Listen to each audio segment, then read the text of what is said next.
রাসূলুল্লাহ সাল্লাল্লাহু আলাইহি সাল্লামকে আল্লাহ বলেন, আপনি কি আশ্চর্য হন? যদি আপনি আশ্চর্য হন তাহলে তাদের এই কথায় আশ্চর্য হওয়া দরকার যারা বলে আমরা মাটি হয়ে গেলে আবার কি আমরা নতুন করে সৃষ্টি হব। ধুর, এগুলো অবান্তর কথা, বিশ্বাস করি না, নাউজুবিল্লাহ। তাহলে তারা কর্মফল বিশ্বাস করে তো দূরের কথা, তারা কিয়ামত যে হবে এটাই বিশ্বাস করে না। আরেক দল আছে সংশয়বাদী, যারা এমন মনে করে কিয়ামত হতে পারে, নাও হতে পারে, এরকম সংশয়বাদী। এই ঠিকানা যাদের এরকম সংশয়বাদী তাদের ঠিকানাও জাহান্নাম। সূরা জাসিয়ার 32 থেকে 35 নম্বর আয়াত, 25 পারা, হাফিজি কোরআন মাজিদ অনুযায়ী শেষ পৃষ্ঠা। আল্লাহ পাক রব্বুল আলামিন বলেন, ওয়াইদা কিলা ইন্না ওয়া'দাল্লাহি হাক্কুন ওয়াস-সাআতু লা রাইবা ফিহা, যখন বলা হয় আল্লাহর ওয়াদা সত্য, কিয়ামত হবে এতে কোনো সন্দেহ নাই, কুলতুম মা নাদরি মাস-সাআ, তখন তোমরা বলেছ আমরা জানি না কিয়ামত কি জিনিস। ইন্না যুন্নু ইল্লা যন্না, আমরা শুধু অনুমান করি মাত্র, ধারণা রাখি। ওয়া মা নাহনু বিমুস্তাইকিনিন, আমরা দৃঢ়ভাবে বিশ্বাস করি না যে কিয়ামত হবে। নাউজুবিল্লাহ, এটা তারা দৃঢ়ভাবে বিশ্বাস করে না। আমাদের বিশ্বাসটা পাকাপোক্ত করে নেই, আমাদের বিশ্বাস হতে পারে না নিশ্চিত হবে। তাহলে কিয়ামত হবে না এটা কাফেরদের বিশ্বাস, হতে পারে এগুলা সংশয়বাদী আকীদা। সংশয়বাদী আকীদা যাদের, এদের ঠিকানাও জাহান্নাম, আর যারা বিশ্বাস করে না এদের ঠিকানাও জাহান্নাম।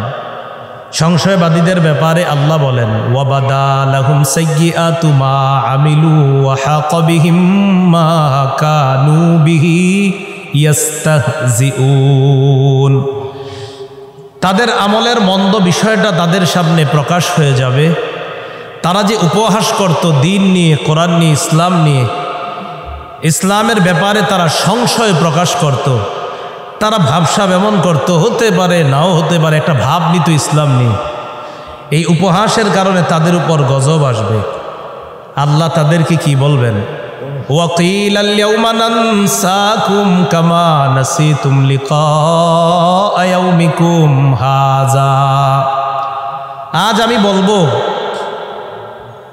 আল ইয়াউমা নানসাকুম, বলা হবে আজ আমি তোমাদেরকে ভুলে যাব, কামা নাসিতুম লিকা ইয়াউমিকুম হাযা, যেমন আজকের এই দিনটি তোমরা ভুলে গিয়েছো। ওয়া মাওয়াকুমুন নার, তোমাদের ঠিকানা জাহান্নাম। ওয়া মা লাকুম মিন নাসিরিন, তোমাদের কোনো সাহায্যকারী নাই। যালিকুম বিআন্নাকুম ইত্তাখাযতুম আয়াতিল্লাহি হুজুয়া, এটা এই কারণে তোমরা আল্লাহর আয়াতগুলোকে উপহাসের পাত্র হিসাবে গ্রহণ করেছো। ওয়া গাররাতকুমুল হায়াতুদ দুনিয়া, পার্থিব জীবন তোমাদেরকে ধোঁকা দিয়েছে, ধোঁকায় ফেলে রেখেছে। ফাল্যাউমা লা ইউখরাজুনা মিনহা ওয়ালা হুম ইউস্তাতাবুন, আজ তাদেরকে জাহান্নাম থেকে বের করা হবে না, আর তাদেরকে আল্লাহর সান্নিধ্য লাভের সুযোগ দেওয়া হবে না। এটা কাদের ব্যাপারে?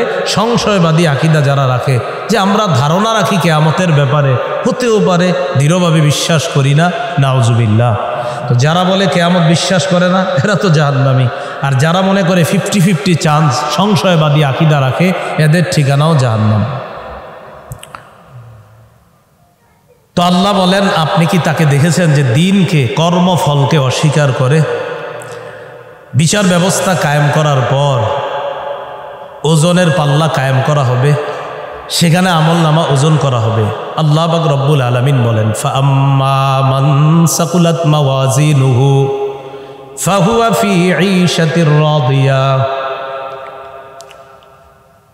যাদের ওজনের পাল্লা ভারী হবে তারা সন্তোষজনক জীবনের মধ্যে থাকবে, আনন্দদায়ক জীবনের মধ্যে থাকবে। তো ওজনের পাল্লা কাদের ভারী হবে? আল্লাহ বলেন, ফাআম্মা মান উতিয়া কিতাবাহু বিয়ামিনি, ওজনের পাল্লা যাদের ভারী হবে, আমল যাদের ওজনওয়ালা হবে, তাদের আমল নামাটা তাদের ডান হাতে দেওয়া হবে, আর তারা অন্যদেরকে গিয়ে বলবে, ফায়াকুলু হাউম করাউ কিতাবিয়া, আমার আমল নামাটা পড়ে দেখো, ডান হাতে দেওয়া হয়েছে, মানে আমার ঠিকানা জান্নাত। এটা কর্মফল। বলেন এটা কি? এই যে কর্মফল। ওয়া আম্মা মান খাফফাত মাওয়াজিনুহু ফাউম্মুহু হাবিয়া, যার ওজন হালকা হবে, আমলের ওজন হালকা হবে, তার ঠিকানা হাবিয়া। হালকা ওজন হবে যাদের আমল নামা। ওয়া আম্মা মান উতিয়া কিতাবাহু বিশিমালি, যাদের আমল নামা বাম হাতে দেওয়া হবে, ওই যে আমল হালকা, তাদের আমল নামা বাম হাতে দেওয়া হবে। এই বাম হাতে যাদের আমল নামা দেওয়া হবে তাদের অবস্থা হবে, আল্লাহ বলবেন খুজুহু, ধরো, ফাগুল্লুহু, বেরি পড়াও, সুম্মাল জাহিমা সল্লু, এরপর জাহান্নামে ফেলে দাও, সুম্মা ফি সিলসিলাতিন জারউহা সাবউনা জিরাআন ফাসলুকু, 70 গজ শিকলে তাদেরকে গেথে জাহান্নামের মধ্যে নিক্ষেপ করো। এদের আমল নামা বাম হাতে। ওই যে আমল নামা, এটাই কর্মফল। আর আইতাল্লাযী ইউকাযযিবু বিদ্দীন, আপনি কি তাকে দেখেছেন যে কর্মফলকে অস্বীকার করে? এটা কাফেরদের স্বভাব, তারা কর্মফলকে অস্বীকার করে। কাফেরদের যুক্তি হলো আমরা মাটি হয়ে গেলে আবার কিভাবে আমাদেরকে পুনরুত্থান করা হবে, এটা তাদের যুক্তি। খুব ভালো করে মনে রাখবেন, মানুষ সৃষ্টির মূল উপাদান মাটি। বলেন, মানুষ সৃষ্টির মূল উপাদান কি? মাটি। আদম আলাইহিস সালাতু ওয়াস সালামকে আল্লাহ পাক রব্বুল আলামিন সৃষ্টি করেছেন। এখানে 5টি ধাপের কথা আমরা মনে রাখব। প্রথম ধাপ মাটি, দ্বিতীয় ধাপ মাটিকে পানির সাথে গুলিয়ে এটাকে কাদা বানানো হয়েছে। তৃতীয় ধাপ এই কাদা মাটিকে আঠালো মাটি বানানো হয়েছে। চতুর্থ ধাপ আঠালো মাটিকে শুষ্ক ঠনঠনে পোড়া মাটি বানানো হয়েছে। পঞ্চম ধাপ শুষ্ক ঠনঠনে পোড়া মাটিকে কালচে মাটি বানানো হয়েছে। এটা থেকে আব্বা আদমরে বানায়া ফেরেশতাদেরকে বলছে তাকে সেজদা করো।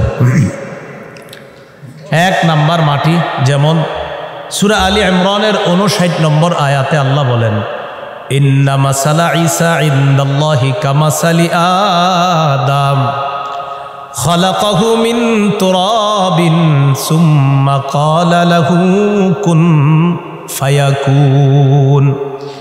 ঈসা নবীর দৃষ্টান্ত আল্লাহর কাছে আদমের মতো। আদম আলাইহিস সালাতু ওয়াস সালামকে আল্লাহ বানিয়েছেন মাটি দিয়ে। এই প্রশ্ন তোলার কোনো সুযোগ নাই, ঈসা নবীর তো বাবা নাই, ঈসা নবী কিসের তৈরি? ঈসা নবীর জন্মগত পিতা নাই ঠিক, কিন্তু ঈসা নবীর আদি পিতা আদম নবী, এটা মানতে হবে। ঈসা নবীর জন্মগত পিতা নাই, কিন্তু ঈসা নবীর কিন্তু আপনার বংশ আছে নবীদের সাথে। ওয়া মিন যুররিয়াতিহি দাউদ ওয়া সুলাইমানা ওয়া আইয়ুবা ওয়া ইউসুফা ওয়া মূসা ওয়া হারুন ওয়া কাযালিকা নাজজিল মুহসিনিন ওয়া যাকারিয়া ওয়া ইয়াহইয়া ওয়া ঈসা ওয়া ইউনুসা ওয়া লূতা। ঈসা আলাইহিস সালাতু ওয়াস সালামকেও যুররিয়ার অন্তর্ভুক্ত করা হয়েছে। ওই ঈসা আলাইহিস সালাতু ওয়াস সালামকেও যুররিয়ার মধ্যে ঢুকানো হয়েছে, বংশধরদের মধ্যে ঢুকানো হয়েছে। তার জন্মগত পিতা নাই ঠিক আছে, কিন্তু ঈসা আলাইহিস সালাতু ওয়াস সালাম ও যুররিয়ার অন্তর্ভুক্ত, তথা তিনিও আদম সন্তান। না, আল্লাহ কোরআনে কেন বলছেন অমিন যুররিয়াতিহি, ঈসা নবীকেও যুররিয়ার অন্তর্ভুক্ত করেছেন। তো বলছিলাম সূরা আলী ইমরানের 59 নম্বর আয়াতে আল্লাহ পাক রব্বুল আলামিন বলেন ঈসা নবীর দৃষ্টান্ত আল্লাহর কাছে আদমের মতো, তাকে আল্লাহ মাটি দিয়ে বানিয়েছেন। দ্বিতীয় ধাপ বলেছিলাম কাদা মাটি। কাদা মাটির দলিলটা কোথায় আছে? সূরা আলিফ লাম মিম আস-সাজদা 7 নম্বর আয়াত, 21 পারা, হাফিজি কোরআন মাজিদ অনুযায়ী 14 নম্বর পৃষ্ঠা। আল্লাহ বলেন আল্লাযী আহসানা কুল্লা শাইইন খালাকা ওয়া বাদাআ খালকাল ইনসানি মিন তিন, যিনি সকল সৃষ্টিকে সুন্দরভাবে সৃষ্টি করেছেন আর মানুষের সৃষ্টির সূচনা করেছেন কাদা মাটি থেকে। এই মিন তিন মানে কাদা মাটি। 3 নম্বর ধাপ বলেছিলাম কাদা মাটিকে আল্লাহ আঠালো মাটি বানিয়েছেন। সূরা আস-সাফফাতের 11 নম্বর আয়াত, 23 পারা, 5 নম্বর পৃষ্ঠা। আল্লাহ পাক রব্বুল আলামিন বলেন ইন্না খালাকনাহুম মিন তিনিল লাযিব, আমি মানুষকে সৃষ্টি করেছি আঠালো মাটি দিয়ে। আমি মানুষকে সৃষ্টি করেছি আঠালো মাটি দিয়ে। চতুর্থ ধাপ শুষ্ক ঠনঠনে পোড়া মাটি। সূরা আর রহমান 14 নম্বর আয়াত। আল্লাহ বলেন খালাকাল ইনসান মিন সলসালিন কাল ফাখখার। তিনি মানুষ সৃষ্টি করেছেন শুষ্ক ঠনঠনে পোড়া মাটির ন্যায় শক্ত মাটি দিয়ে তিনি মানুষ সৃষ্টি করেছেন। ফাইনাল ধাপ কালচে মাটি, শুষ্ক মাটিরে আল্লাহ কালচে বানিয়েছেন। দলিল সূরা হিজর 28-29 নম্বর আয়াত। আল্লাহ বলেন, ওয়াইদ ক্বালা রাব্বুকা লিল মালাইকাতি ইন্নী খালিকুম বাশার ইন্নী খালিকুম বাশারাম মিন সলসালিম মিন হামাইম মাসনুন। ওই সময়কে স্মরণ করুন যখন আপনার রব ফেরেশতাদেরকে বললেন, আমি শুষ্ক ঠনঠনে কালচে মাটি দিয়ে বাশার বানাবো, মানুষ বানাবো। ফাইদা সাওয়াইতুহু, আমি যখন তাকে একটা মানুষের উদ্যান করব, ওয়া নাফাখতু ফীহি মির রূহি, তার মধ্যে আমার রূহ ফুঁকে দিব। ফাকউ লাহু সাজিদিন, ফেরেশতারা তোমরা তার সামনে সিজদায় লুটিয়ে পড়বা। তাহলে আল্লাহ পাক রব্বুল আলামিন এই মানুষ সৃষ্টির বললাম 5টা ধাপ মনে রাখবেন। 1 নাম্বার মাটি, 2 নাম্বার কাদা মাটি, 3 নাম্বার আঠালো মাটি, 4 নাম্বার শুষ্ক ঠনঠনে পোড়া মাটি, 5 নাম্বার কালচে মাটি। এই হলো মানুষ সৃষ্টির 5 ধাপ। এখন কথা, আমরা যারা আদম সন্তান, আমগরে বানাইছে যে আমাদেরও মূল উপাদান মাটি। হ্যাঁ ঠিক আছে, আরও উপাদান আছে, কিন্তু মূল উপাদান মাটি। এটার দলিল প্রায় সবাই পারেন আপনারা, কিন্তু অনেকে জানেন না দলিল যে এটা। সূরা তহা 55 নম্বর আয়াত, 16 পারা 14 নম্বর পৃষ্ঠা। আল্লাহ বলেন, মিনহা খালাকনাকুম ওয়া ফিহা নুঈদুকুম ওয়া মিনহা নুখরিজুকুম তারাতান উখরা। আমি মাটি থেকে তোমাদেরকে সৃষ্টি করেছি, মাটিতেই তোমাদেরকে আবার নিয়ে যাব, মাটি থেকে আবার তোমাদের পুনরুত্থান করব। তাহলে আল্লাহ পাক রব্বুল আলামিন আমাদেরকে মাটি থেকে বানিয়েছেন, মরার পর যাব কোথায়? আবার আল্লাহ উঠাবেন কোত্থেকে? শুধু কি তাই, আমাদের নবীকেও মাটির নিচ থেকে উঠানো হবে। কিসের নিচ থেকে? মানে এটা শুনলে আপনাদের অনেকের মনে হয় না, মনে হয় হুজুর এটা কি কোনো বেয়াদবি হয়ে গেল কিনা। নবী তো নিজেই বলছেন আমারে মাটির নিচ থেকে উঠানো হবে। মুসলিম শরীফের 2278 নম্বর হাদিস, মাদ্রাসা পাঠ্যপুস্তক অনুসারে। ক্বালা রাসূলুল্লাহি সাল্লাল্লাহু আলাইহি ওয়াসাল্লাম, আনা সাইয়্যিদু ওয়ালাদি আদম ইয়াউমাল কিয়ামাহ। কিয়ামতের ময়দানে আমি হব আদম সন্তানের নেতা। ওয়া আনা আউয়ালু মান ইয়ানশাক্কু আনহু কবরুহু। কিয়ামতের ময়দানে আমার কবরটা সর্বপ্রথম ফাটা হবে, ছিদ্র করা হবে। ওই কবর থেকে আমি নবী মুহাম্মদ সর্বপ্রথম বের হব। তো কবর কিসের হয়? তো মাটির নিচ থেকে আলো বের হবে না মাটি বের হবে? আল্লাহ বুঝার তৌফিক দান করেন। তাহলে মাটির নিচ থেকে রাসূল সাল্লাল্লাহু আলাইহি সাল্লামকে বের করা হবে। সহিহ বুখারীর বর্ণনা 4813 নম্বর হাদিস। ক্বালা রাসূলুল্লাহি সাল্লাল্লাহু আলাইহি ওয়াসাল্লাম, ইন্নী আউয়ালু মান ইয়ারফাউ রাসাহু বাদা নাফখাতিল আখিরাহ। রাসূলুল্লাহ সাল্লাল্লাহু আলাইহি সাল্লাম বলেন, ইসরাফিল সিংগায় দ্বিতীয় ফু দেওয়ার পর সর্বপ্রথম যেই ব্যক্তি তার মাথাটা উপরে উঠাবে সে হব আমি মুহাম্মদ সাল্লাল্লাহু আলাইহি সাল্লাম। কবর থেকে বের হয়ে আমি মাথাটা সর্বপ্রথম উপরে উঠাবো। এটা আল্লাহ বলছেন, মিনহা খালাকনাকুম ওয়া ফিহা নুঈদুকুম ওয়া মিনহা নুখরিজুকুম তারাতান উখরা। আবার মাটির নিচ থেকেই তোমাদেরকে বের করব। মানুষ সৃষ্টির মূল উপাদান মাটি। এর সুন্দর একটা দলিল, আপনারা অনেকে সুন্দর হন, অনেকে লাল হন, অনেকে কালো হন। কেন সবাই সুন্দর হলে সমস্যা কোথায় ছিল? হ্যাঁ, সবাই কালো হলে কি হইতো? অথবা সবাই লাল হইতো? তিরমিজি শরীফের 2955 নম্বর হাদিসের বর্ণনা। ক্বালা রাসূলুল্লাহি সাল্লাল্লাহু আলাইহি ওয়াসাল্লাম, ইন্নাল্লাহা খালাকা আদামা মিন কবযাতিন কবযাহা মিন জামিইল আরদ। আল্লাহ পাক রব্বুল আলামিন আদম নবীকে সমগ্র পৃথিবী থেকে এক মুঠো মাটি দিয়ে সৃষ্টি করেছেন। ফাজাআ বানু আদম আলা কদারিল আরদ। নবীজি বলেন, বাবা সমগ্র পৃথিবীর মাটি দ্বারা তৈরি, তাই সন্তান মাটির নির্যাস অনুযায়ী দুনিয়ার মধ্যে আসে। কি বলতেছে দেখেন, বাবা সমগ্র পৃথিবীর মাটি থেকে এক মুঠো মাটি দিয়ে আল্লাহ তাকে বানাইছে, তাই সন্তানরা মাটির নির্যাস অনুযায়ী দুনিয়াতে। আবার বলছি, বাবাকে পুরা পৃথিবী থেকে এক মুঠো মাটি দিয়ে বানানো হয়েছে, তাই বাবার সন্তান তথা আদম সন্তান মাটির নির্যাস অনুযায়ী দুনিয়াতে আসে। নবীজি বললেন, কিসের নির্যাস? নাকি আলো? আর জোরে বলেন কিসের? হ্যাঁ, মাটি। ফাজাআ মিনহুমুল আহমার, মানুষের মধ্যে কেউ কেউ হয় লাল, ওয়াল আবিয়াদ কেউ হয় সাদা, ওয়াল আসওয়াদ কেউ হয় কালা, ওয়া বাইনা যালিকা কেউ হয় মিশ্রিত রঙের। মিশ্রিত রং। আপনার সন্তানটা কেমন হয়েছে? মাশাআল্লাহ লাল সুন্দর। কেমন হয়েছে? কমলা সুন্দর। মানে সুন্দর, একটু হলুদ হলুদ ভাব, সুন্দর লাল লাল ভাব, এটারে কয় মিশ্রিত রং। আমগো নবী কেমন ছিলেন? সহিহ বুখারীর 3547 নম্বর হাদিস, আনাস ইবনে মালিক রাদিয়াল্লাহু তাআলা আনহুর বর্ণনা। তিনি বলেন, কানা রাসূলুল্লাহ সাল্লাল্লাহু আলাইহি ওয়াসাল্লাম রাবআতাম মিনাল কওম। রাসূলুল্লাহ সাল্লাল্লাহু আলাইহি সাল্লাম মানুষের মাঝে মাঝারি গড়নের ছিলেন। লাইসা বিত্তাবিল, তিনি একেবারে লম্বা ছিলেন না যে দেখতে একদম খারাপ দেখা যায়, ওয়ালা বিল কাসির, আবার একেবারে খাটো ছিলেন না, বরং মাঝারি গড়নের ছিলেন। লাইসা বিআবিয়াদ আমহাকা ওয়ালা বিআদামা, তিনি ধবধবে সাদা ছিলেন না, আবার তমাট বর্ণের ছিলেন না। তাহলে কেমন? আজহারুল লাউন, লাল লাল ভাব, অনেকটা গোলাপি রঙের ছিলেন। কি রঙের? এখানে কি গোলাপি রঙের আছেন?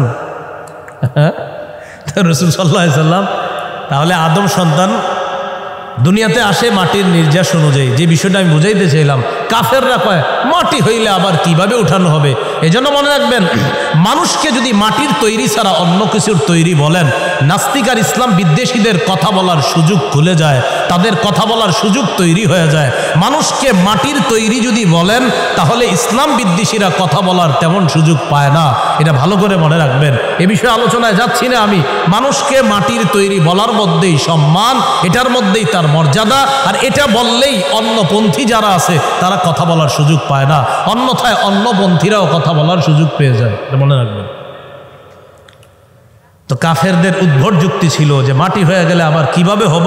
তো আল্লাহ পাক রব্বুল আলামিন বলেন, ওয়াহুয়া আহওয়ানু আলাইহি ওয়াহুয়াল্লাযী ইয়াবদাউল খালকা সুম্মা ইউঈদুহু ওয়াহুয়া আহওয়ানু আলাইহি।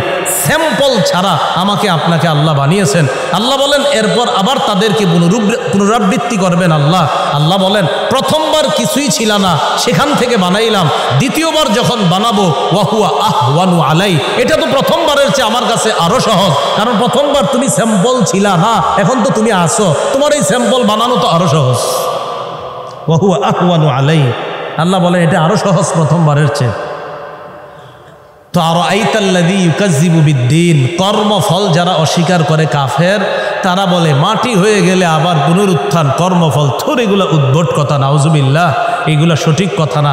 অন্য জায়গায় তারা বলেছিল ইন হাযা ইল্লা আসাতিরুল আউয়ালিন, এগুলা পূর্ববর্তীদের অলিক কল্প, মিথ্যা কাহিনী, নাউজুবিল্লাহ।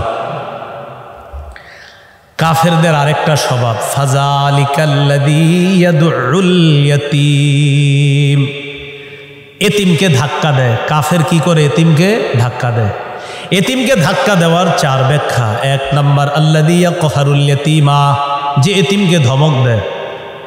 দুই নাম্বার, ওয়ায়াজলিমুহু হাক্কা, এতিমের সম্পদ অন্যায়ভাবে আত্মসাৎ করে। তিন নাম্বার, ওয়ালা ইউতিমুহু, এতিমকে খাওয়ায় না। চার নাম্বার, ওয়ালা ইউহসিনু ইলাই, এতিমের প্রতি সদাচরণ করে না। আপনারা একটু এগিয়ে বসলে ওই পিছনে তারা বসতে পারে। হ্যাঁ, একটু আগায় বসতে পারবেন। কোরআনে আছে ইযা কিলা লাকুম তাফাসসাহু ফিল মাজালিস, যদি বলা হয় একটু জায়গা করে দাও, ফাফসাহু, তাহলে জায়গা করে দিও। ইয়াফসাহিল্লাহু লাকুম, আল্লাহ তোমাদেরকে জান্নাতে জায়গা করে দিবেন। এটা পিছন থেকে জায়গা করে দিতে পারে। সূরা মুজাদালার 11 নম্বর আয়াতে আল্লাহ বলছেন জায়গা করে দিলে আল্লাহ জান্নাতে জায়গা করে দিবেন। তো যাই হোক, বলছিলাম যারা এতিমকে ধাক্কা দেয়, ধাক্কা দেওয়ার চার ব্যাখ্যা মনে রাখবেন। যারা এতিমকে ধমক দিবে, যারা এতিমকে খাওয়াবে না, যারা এতিমের প্রতি চরণ করবে না, যারা এতিমের সম্পদ অন্যায়ভাবে আত্মসাৎ করবে, স্বভাবগুলো ছিল কাফেরের। তো আল্লাহ পাক রব্বুল আলামিন বলেন যে কাফেরদের একটা স্বভাব, কর্মফল অস্বীকার করা, আরেকটা স্বভাব এতিমকে ধাক্কা দেওয়া। তো এই স্বভাবগুলো যেন আমাদের মধ্যে না আসে, আল্লাহ হেফাজত করেন। قال رسول الله صلى الله عليه وسلم إذا أردت أن يلين قلبك فامسح رأس اليتيم। রাসূলুল্লাহ সাল্লাল্লাহু আলাইহি সাল্লাম বলেন, যখন তুমি চাও তোমার অন্তরটা নরম হোক, তাহলে তুমি এতিমের মাথায় হাত বুলাবা। যখন তুমি চাও তোমার অন্তর নরম হোক, যদি তুমি চাও তোমার অন্তর নরম হোক, ফামসাহ রাসাল ইয়াতীম, এতিমের মাথায় তুমি হাত বুলিয়ে দিবা, তোমার অন্তর নরম হয়ে যাবে। তাহলে এতিমের মাথায় হাত বুলালে অন্তর নরম হয়ে যাবে। রাসূলুল্লাহ সাল্লাল্লাহু আলাইহি সাল্লাম বলেন, আনা ওয়া কাফিলুল ইয়াতীম ফিল জান্নাতি হাকাযা ক্বালা বিস সাব্বাবাতি ওয়াল উসতা। মধ্যমা আঙ্গুল আর শাহাদাত আঙ্গুল এইভাবে রাসূল একসাথে করে বলেন, আমি আর এতিমের অভিভাবক জান্নাতে এভাবে পাশাপাশি থাকবো। তো এতিমকে ধাক্কা দেওয়া স্বভাবগুলা মুসলমানের উচিত না, এগুলা কাফেরের স্বভাব ছিল। কাফেরের আরেকটা স্বভাব, ওয়ালা ইয়াহুদ্দু আলা তুআমিল মিসকিন, অসহায়কে খাওয়ানোর প্রতি উৎসাহিত করে না। মুসলমানের স্বভাব হলো ওয়ায়ুতঈমুনা আত-তুআমা আলা হুব্বিহি মিসকিনাও ওয়া ইয়াতীমাও ওয়া আসীরা। মুসলমান যেই খাবারটা পছন্দ করে, আপনি চিকেন ফ্রাই নিয়ে আর রুটি নিয়ে বসছেন খাবারের জন্য, এই টাইমে একজন ভিক্ষুক আইসা খাবার চাইছে, এটা আপনার খুব পছন্দের। আল্লাহ বলেন মুসলমানরা এমন, তারা পছন্দনীয় খাবারটাকে মিসকিনকে, এতিমকে আর বন্দিকে খাওয়ায়। পুরাটা দিতে হবে এমন না, আপনি কিছু খান, কিছু তাকে সহযোগিতা করেন, সাহায্য করেন, এটা হলো মুসলমানের স্বভাব। ইন্নামা নুতঈমুকুম লিওয়াজহিল্লাহি লা নুরিদু মিনকুম জাযাআও ওয়ালা শুকুরা। মুসলমান কাউকে খাওয়ায়া বলে, আমরা তোমাদেরকে খাওয়াইছি আল্লাহর জন্য, তোমাদের থেকে কোনো প্রতিদান চাই না, ওয়ালা শুকুরা, কোনো কৃতজ্ঞতা চাই না। চাই যার কাছে, তার জন্যই খাওয়াইছি, তিনি দিলে আলহামদুলিল্লাহ, তোমাদের কাছে কিছু চাই না। এটা হলো মুসলমানের স্বভাব। আর কাফেরের স্বভাব, ওয়ালা ইয়াহুদ্দু আলা তুআমিল মিসকিন, অসহায়কে খাওয়ানোর প্রতি উৎসাহিত করে না। আমাদের সমাজে কিছু মানুষ দেখবেন, যারা নিজেও অসহায়কে খাওয়ায় না, অন্য কেউ খাওয়াক তখন বলে, আরে থুর, এদিকে কিল্লে খাওয়াও, মানে নিজে খাওয়ায় না, অন্য কেউ খাওয়ায়, এটাও সে দেখতে পারে না, সে অন্যকে উৎসাহিত করে না। স্বভাবটা আমাদের ছিল না, এটা কাফেরদের ছিল। এই স্বভাব আমরা যেন গ্রহণ না করি, আল্লাহ হেফাজত করেন। সূরা মাউনের দ্বিতীয় অংশের আলোচনা আল্লাহ এবার করতেছেন। ফাওয়াইলুল লিল মুসাল্লিন আল্লাযীনা হুম আন সালাতিহিম সাহুন। ওই সমস্ত মুসল্লিদের জন্য দুর্ভোগ, যারা নামাজে উদাসীন, যারা নামাজে অলসতা করে। ওই সমস্ত মুসল্লিদের জন্য দুর্ভোগ, যারা নামাজে উদাসীন, যারা নামাজে অলসতা করে। এই জায়গা থেকে আলোচনাটা একটু মন দিয়ে শুনেন। না, যারা নামাজে অলসতা করে তাদের জন্য দুর্ভোগ, ওয়াইল, ধ্বংস। জাহান্নামের একটা এলাকা আছে, এলাকার নাম ওয়াইল। আল মুস্তাদরাক লিল হাকিম, একটা হাদিসের কিতাব, 3919 নম্বর হাদিসের বর্ণনা। ক্বালা রাসূলুল্লাহি সাল্লাল্লাহু আলাইহি ওয়াসাল্লাম, আল ওয়াইলু ওয়াদিন ফি জাহান্নামা ইয়াহবি বিহাল কাফিরু 40 খরিফা ক্বাবলা আন ইয়াবলুগা ক্বারা। রাসূলুল্লাহ সাল্লাল্লাহু আলাইহি সাল্লাম বলেন, ওয়াইল জাহান্নামের একটা এলাকার নাম। এটা এত গভীর, এটার গভীরতায় পৌঁছার আগে কাফের 40 বছর শুধু নিচের দিকে যেতেই থাকবে, 40 বছর। এটা হলো ওয়াইল নামক এলাকা। তো আল্লাহ বলেন, ফাওয়াইলুল লিল মুসাল্লিন, যারা মুসল্লি তাদের জন্য ধ্বংস। আল্লাযীনা হুম আন সালাতিহিম সাহুন, যারা নামাজে উদাসীন, যারা নামাজে অলসতা করে, তাদের জন্য ধ্বংস।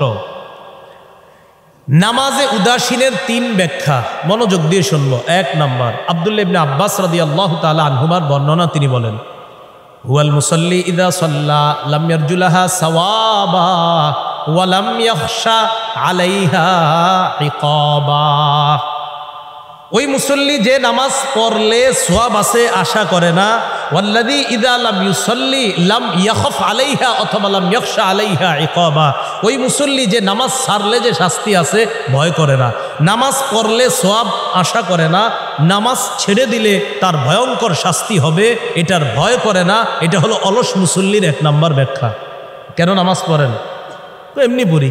কেন পড়েন না? মন চাইছে পড়ি না। নাউজুবিল্লাহ। অলস মুসল্লির ব্যাখ্যা, আচ্ছা নামাজ পড়েন কেন? পড়ি এমনি। আবার আরেকদিন দেখছেন পড়েন না, ভাই পড়েন না কেন? না পড়লে শাস্তি আছে তো। থুর, আন্দাজি কথা কই না তো। তো নামাজ পড়লে যে সওয়াব আশা করে না, নামাজ ছেড়ে দিলে শাস্তি এটার ভয় করে না। এটা অলস মুসল্লির 1 নম্বর ব্যাখ্যা। গা ছাড়া ভাব, মানে নামাজ পড়া না পড়াটা ওর কাছে এটা কোনো ব্যাপার না। 2 নাম্বার, যারা নামাজ মোটেই পড়ে না, নামাজ মোটেই পড়ে না, হয়তো বছরে একবার পড়ে অথবা সপ্তাহে একবার পড়ে। সপ্তাহে তাও একদিন পরে ফাজকুরুনি আজকুরকুম বললে দৌড়ায় গিয়ে মসজিদে ঢুকে। কি বললে ফাজকুরুনি আজকুরকুম বলে না খতিব সাহেব দ্বিতীয় খুতবায়, তখন বুলেটের গতিতে দৌড়ায়া মসজিদে কোনো মতে জামাতে শরিক হয়। পুরাপুরি শরিক হয় না, কিন্তু আগে আইসা দেখবেন জায়নামাজটা হাতে নিয়ে বন্ধুরা মিলে গল্প করে, পাগলা পানি খায়, জালমুড়ি খায়। যেই ফাজকুরুনি আজকুরকুম কয় হুজুরে, ওই সময় দৌড় দিয়া মসজিদে ঢুকে। কিন্তু গত 5 বছর যাবৎ, 7 বছর যাবৎ খুতবায় আমি শেষে ফাজকুরুনি দিয়ে খুতবা শেষ করি না। এই জন্য আমার এখানে যারা জুমা পড়ে খুব মন দিয়ে খুতবা শুনতে হয়। মাঠ আছে সামনে মসজিদের, ওখানেও দাঁড়ায় শুনতে হয়। দেখি একদল জায়নামাজ নিয়ে খাড়ায় থাকে, চিন্তা করে এই মনে হয় শেষ, কিন্তু শেষ হয় না। আবার মনে হয় হুজুর শেষ করবে না, শেষ করে ফেলি। এই জন্য দ্বিতীয় খুতবায় যে আমি কি ঘটনা ঘটাই একদিন গেলে বুঝতে পারবেন। দেখবেন অনেক কইতে আসি, কইতে থাকি, শেষ করি না। আবার হঠাৎ বিরহমাতিকায় আর হামার রহিমিন বলে শেষ করি। এটা তো মনে করে যে এটা তো মুনাজাত শেষ করে, এটা কি বললো? মুয়াজ্জিন সাহেব কয় দাঁড়িয়ে কাতার সোজা করুন, বুঝতে পারেন। এই জন্য ওই অলস মুসল্লি যেগুলা, এগুলার টাইট করার জন্য খুতবা শুনতে হবে। আপনি ওই অপেক্ষা থাকলে হবে না যে দৌড় দিন, পুরো শুনতে হবে খুতবা। তো আরেক দল হলো যারা মোটেই নামাজ পড়ে না, এ হলো আরেক দল মুসল্লি। 3 নাম্বার, সেটা হলো অলস মুসল্লি যারা শেষ সময়ে গিয়ে কোনো মতে নামাজ আদায় করে। আমাদের মা বোনরা যারা আমার আলোচনা শুনছেন, আপনারা এই কাজটা প্রতিদিন প্রায় সময় আসরের নামাজের সময় করেন। এমন সময়ে তখন অপেক্ষা করে ভাতটা একটু সিদ্ধ হোক, তরকারিটা একটু গরম হোক, মানে উনি চিন্তা করে আরেকটু হোক, তারপর নামাজটা পড়বো। কোনো মতে সূর্যটা যখন হলুদ হয় তখন গিয়ে আসরের নামাজ পড়ে। আর আমরা যারা আছি পুরুষরা, আমরা আসরের নামাজের সময় কি করি? মনে করেন বসে বসে আপনি মোবাইল চালাইতেছেন, আর আপনি দেশের খোঁজ যদি না রাখেন, আগামীকাল দেশ অচল হয়ে যেতে পারে। কারণ একটা খুব গুরুত্বপূর্ণ, আপনি খোঁজ রাখতেই হবে দেশের। এই জন্য আপনি এমন এক সময় বসছেন, মা ঈশা বলে নামাজে যাও, নামাজের সময় নাই, বা দেখছেন না গুরুত্বপূর্ণ কাজ করতেছে। বিবিও বলে হে গুরুত্বপূর্ণ কাজে আছে। সূর্য হলুদ হয়ে যায়, তখন কোনো মতে দাঁড়ায় 4টা ঠোকর মারে। রসুল হাদিসে ঠোকর বলছে, ঠোকর। আবু দাউদ শরীফের 413 নম্বর হাদিস।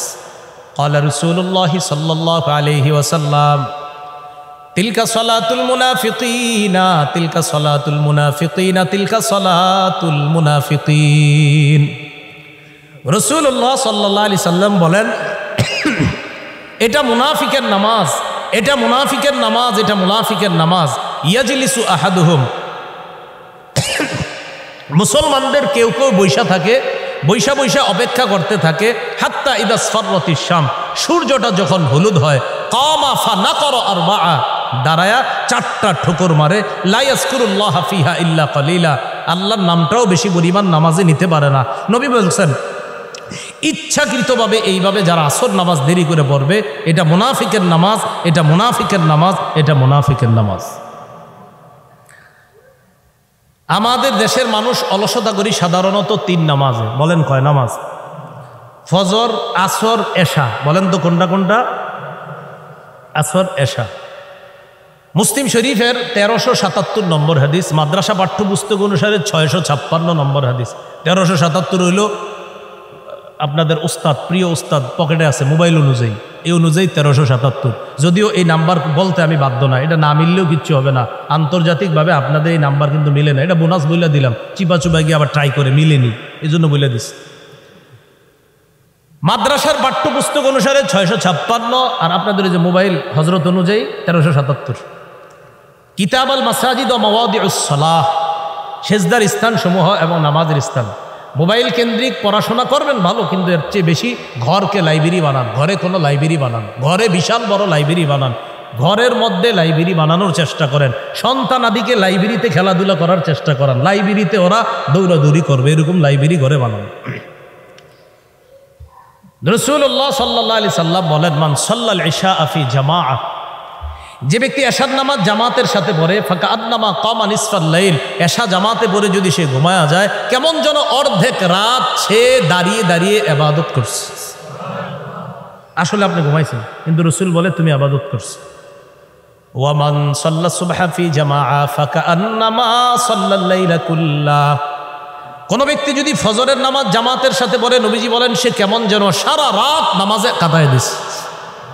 তাহলে ফজর জামাতে বললে সারা রাত নামাজের সওয়াব, এশা জামাতে বললে অর্ধেক রাত দাঁড়িয়ে ইবাদতের সওয়াব। আল্লাহ এশা ফজরকে যেন গুরুত্ব দিতে পারি, আল্লাহ তৌফিক দান করেন। সহিহ বুখারীর বর্ণনা 657 নম্বর হাদিস।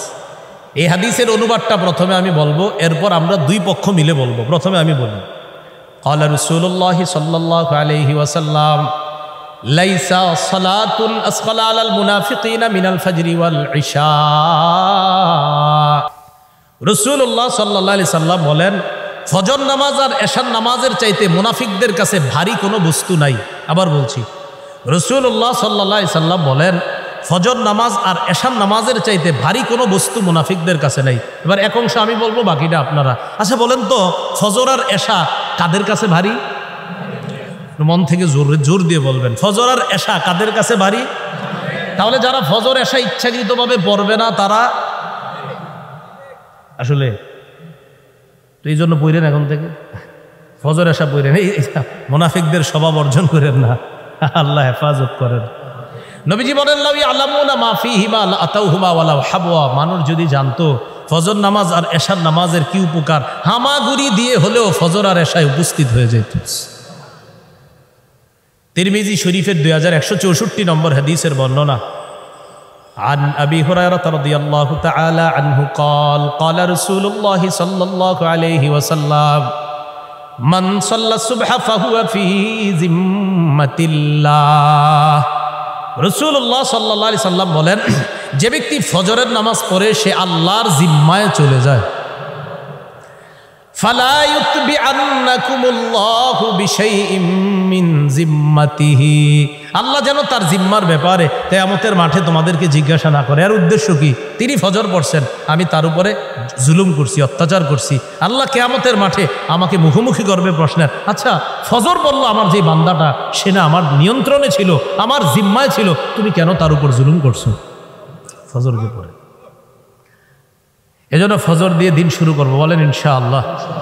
আবু দাউদ শরীফের 561 নম্বর হাদিস, ক্বালা রাসূলুল্লাহ সাল্লাল্লাহু আলাইহি ওয়াসাল্লাম, বাশশিরিল মাশাইনা ফিজ যুলামি ইলাল মাসাজিদি বিন-নূরিত তাম্মি ইয়াউমাল কিয়ামাহ। রাসূলুল্লাহ সাল্লাল্লাহু আলাইহি সাল্লাম বলেন, যারা অন্ধকারে হেঁটে মসজিদে যায় তাদেরকে কিয়ামতের ময়দানে পরিপূর্ণ নূরের সুসংবাদ জানায় দাও। তো দুই নামাজেই তো আমরা অন্ধকারে হাঁটি, এশার নামাজ, ফজরের নামাজ। আল্লাহ আমাদের সকলকে নামাজগুলো গুরুত্ব সহকারে আদায় করার তৌফিক দান করেন। এবার দেখেন ফজর আর আসরের নামাজের কি উপকার। সহিহ বুখারীর 574 নম্বর হাদিসের বর্ণনা, ক্বালা রাসূলুল্লাহ সাল্লাল্লাহু আলাইহি ওয়াসাল্লাম, মান সাল্লাল বারদাইন দাখালাল জান্নাহ। কোন ব্যক্তি যদি দুই ঠান্ডার নামাজ পড়ে, একটা হলো ফজরের নামাজ আর একটা আসরের নামাজ, যে ব্যক্তি দুই ঠান্ডার নামাজ, ফজরের সময় আবহাওয়াটা একটু ঠান্ডা, আসরের সময় একটু ঠান্ডার দিকে যায়, এই দুই শীতল ঠান্ডার নামাজ যে পড়বে, দাখালাল জান্নাহ, সে জান্নাতে প্রবেশ করবে। মুসলিম শরীফের 1322 নম্বর হাদিস, মাদ্রাসা পাঠ্যপুস্তক অনুসারে 634 নম্বর হাদিস, এবং এটা ওয়ার্ল্ডের নাম্বার মাদ্রাসা পাঠ্যপুস্তকের সাথে যেটা মিলে।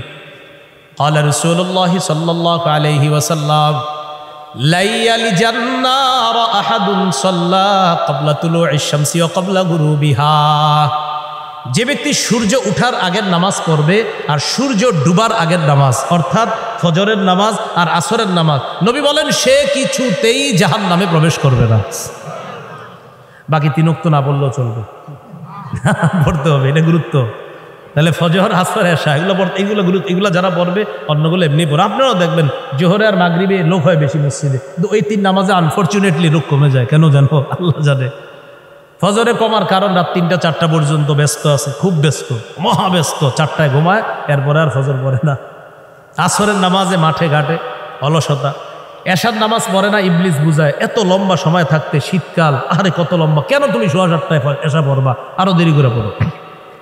এরকম বুঝাইতে বুঝাইতে পরের দিন 8টা বাজে গিয়ে মনে পড়ে ইন্নালিল্লাহ, কালকে রাত্রে এশা পড়ি নাই, ফজরও পড়ি নাই, এটা পরের দিন গিয়ে মনে পড়ে। এই জন্যই নামাজ ছাড়ার কোনো সুযোগ নাই। আল্লাহ আমাদের সকলকে নামাজগুলো গুরুত্ব দেওয়ার তৌফিক দান করেন। সহিহ বুখারীর বর্ণনা 555 নম্বর হাদিস। আজকে আসরের নামাজ যারা পড়ছেন, মাগরিব যারা পড়েছেন, এশা যারা পড়বেন ইনশাআল্লাহ, আর ফজর যারা পড়বেন ইনশাআল্লাহ, তাদের ব্যাপারে নবীজি কি বলেন দেখেন।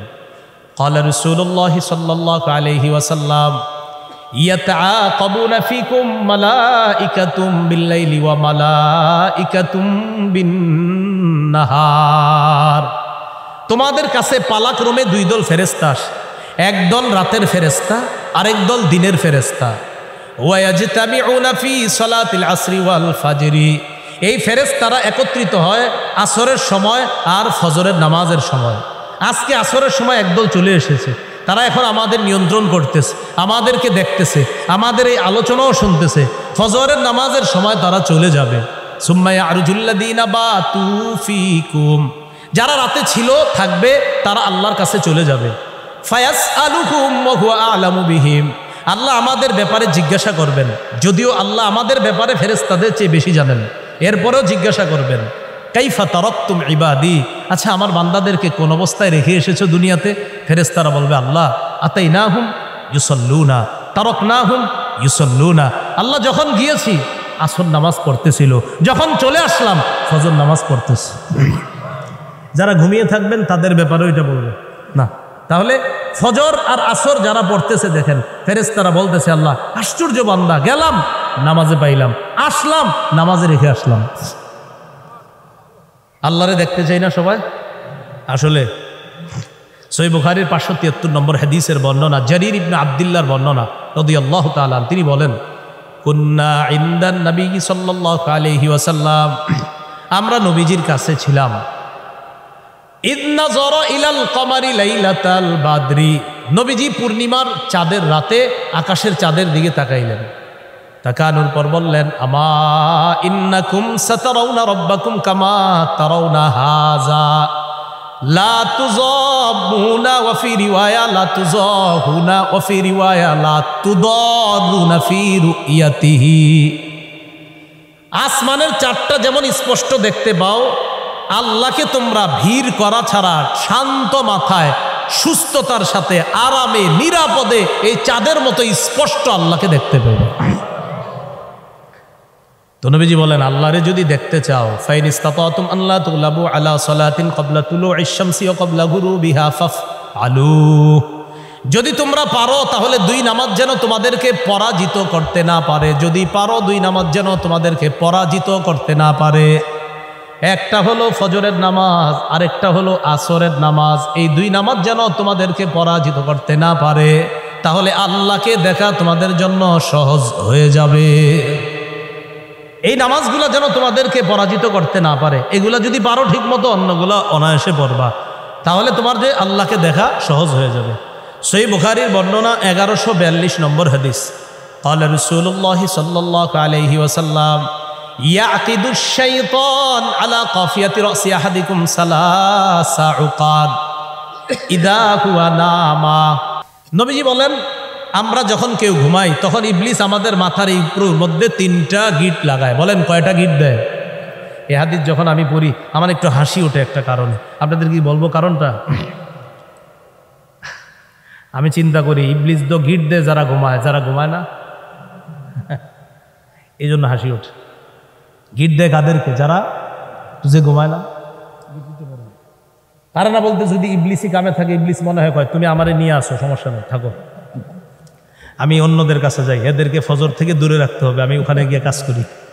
3টা গিট দেয়। ইয়াদরিবু কুল্লা উকদাতিন আলাইকা লাইলুন তাওয়িল ফারকুত। প্রত্যেক গিট দেওয়ার সময় কয় রাত অনেক লম্বা, ঘুমাও ঘুমাও, রাত লম্বা, ঘুমাও। ফজরের সময় দেখবেন কি যে আরাম লাগে, উঠতেই মন চায় না। এই জন্য ইবলিসের আরেকটা ধোঁকা আছে, ওই সময় অ্যালার্ম ঘড়িটা মাথার কাছে রাখে অনেকে, মাথার কাছে। অ্যালার্ম ঘড়ি মাথার কাছে রাখবেন না। সকাল 8টা বাজে উঠে আপনার আম্মা বলবে কিরে তোমার অ্যালার্ম বাজলো, গেলি না ফজরে? আম্মা কখন অ্যালার্ম বাজছে? আসলে আপনি বন্ধ করে ঘুমাইছেন। এই জন্য অ্যালার্ম ঘড়ি রাখবেন এমন জায়গায় যে চকি থেকে খাট থেকে উঠা গিয়ে যেন অ্যালার্ম ঘড়িটা বন্ধ করতে হয়। যখন অ্যালার্ম ঘড়ি বন্ধ করতে খাট থেকে নামবেন তখন আপনার দেখবেন অনায়াসে চোখ খুলে গেছে। আর যখন আপনার মনে হবে তখন হঠাৎ ঘড়ির দিকে তাকাবেন, ও আচ্ছা নামাজের আর 10 মিনিট, আচ্ছা উঠে গেছি, যখন যাই মসজিদে গিয়ে ফজরটা পড়ে আসি। কিন্তু আপনি যখন পাশে রাখবেন পারবেন না।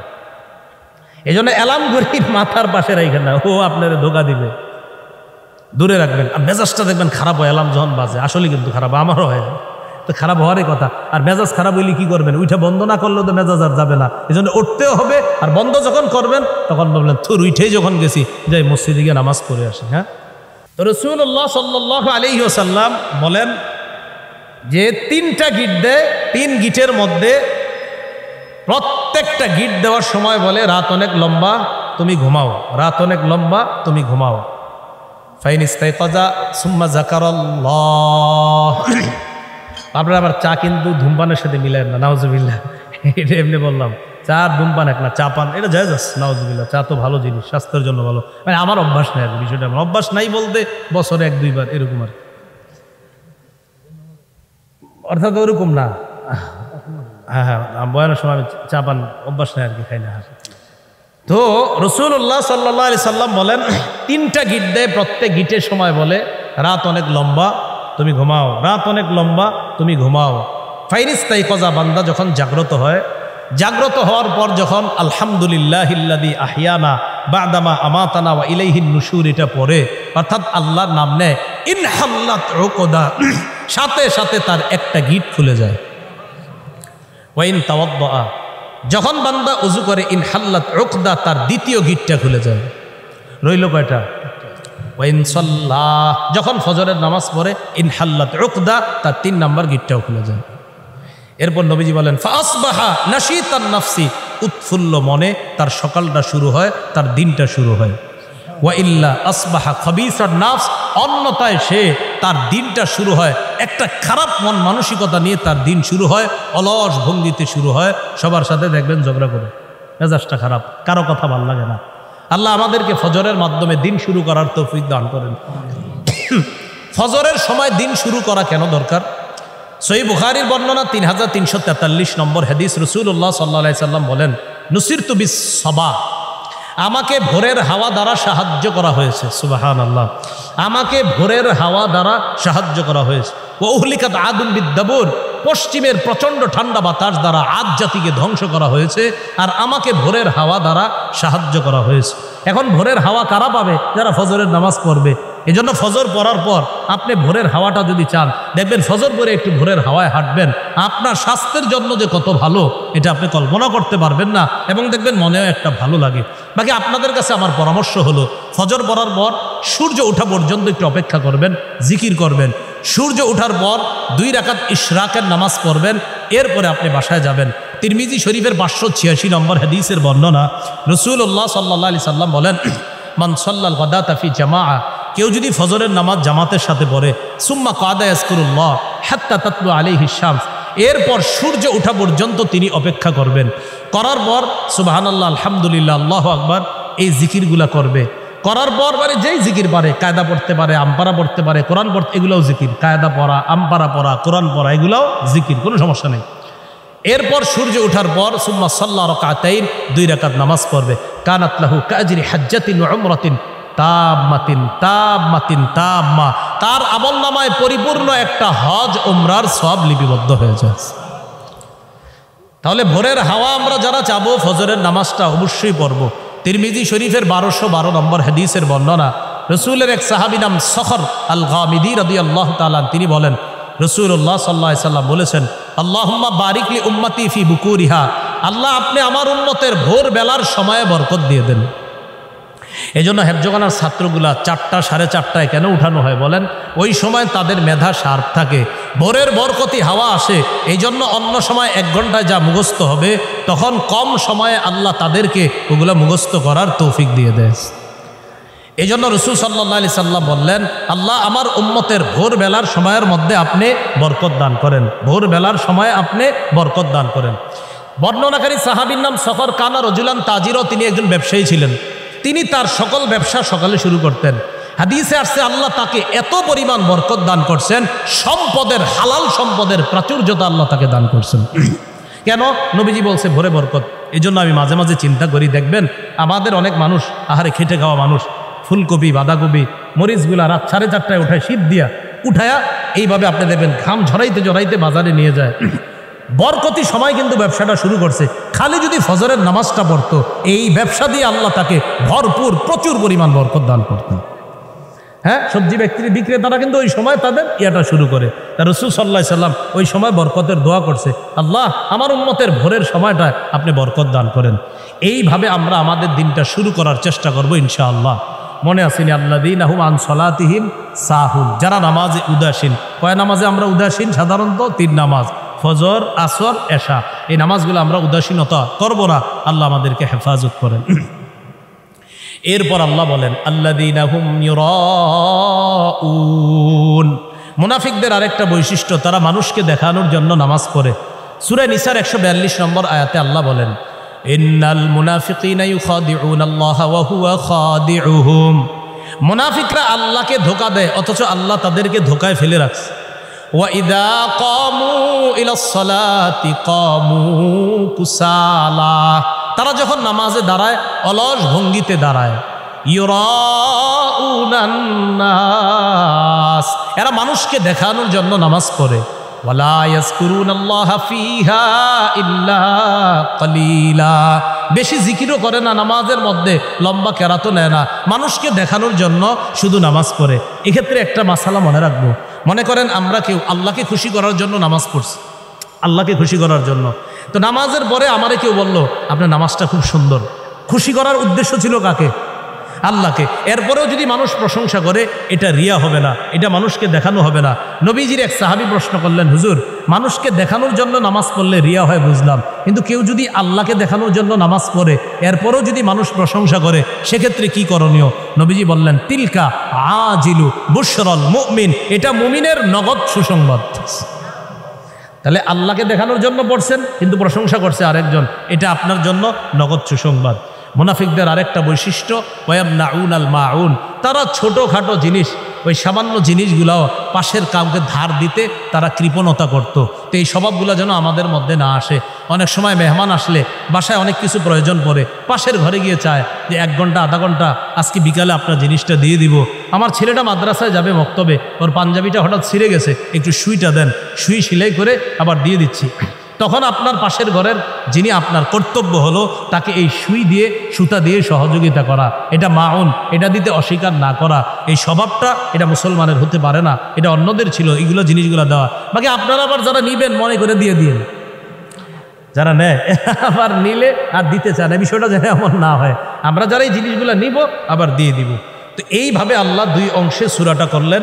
প্রথম অংশে কাফেরদের ব্যাপারে আলোচনা করলেন, দ্বিতীয় অংশে মুনাফিকদের ব্যাপারে। টোটাল আলোচনাটা আল্লাহ শুরু করলেন কর্মফল দিয়ে, এরপর কাফেরদের কিছু স্বভাব আলোচনা করলেন, এরপর আল্লাহ আমলের কিছু কথা বললেন, আর বললেন কিছু আমল আছে এই জাতীয় আমল করলে যদি এইভাবে করো তাহলে এগুলো মুনাফিকদের আমল হয়ে যায়। তো এই জাতীয় মুনাফিক মার্কা রিয়া যুক্ত কোনো কাজ যেন আমরা না করি, ইখলাসের সাথে আমল করে আমরা যেন কর্মফলটা আল্লাহর কাছে পরিপূর্ণ পেয়ে জান্নাতি হতে পারি। আল্লাহ তৌফিক দান করেন।